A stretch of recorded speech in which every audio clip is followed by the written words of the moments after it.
ऑस्ट्रेलियार पूर्वतन द्रुत बोलर बेटली सांघातिक द्रुत बोलिंग जनाशुना निकटरे से टीम इंडियार जड़े खेलाड़ी उपर एक बड़ विभूति देइछन्ति।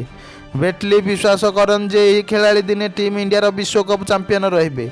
यही खेलाड़ी सांप्रतिक समय एक भल खेल प्रदर्शन करिसेंति एवं अनेक बड़ मैच रे दल पई एक बड़ मैच विजेता बोली प्रमाणित करिसेंति।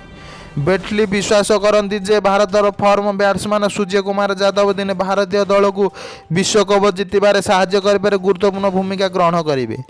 2022 एक वर्ष होती सूर्यकुमार 360 डिग्री खेल और चमत्कार शॉट जो T20 क्रिकेट एक नंबर बैट्समैन होते। से चलित वर्ष T20 सर्वाधिक रन संग्रह कर हाराहारी 46.56 31 मैच 1164 रन और स्ट्राइक यार 127.43 कर।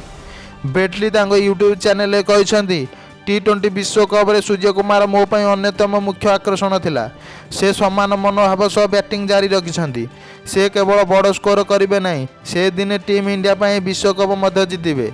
मु तांको खेलिबाकू भल पाए। मु सूर्यकुमार को कौन परामर्श देबाकू चाहे नहीं।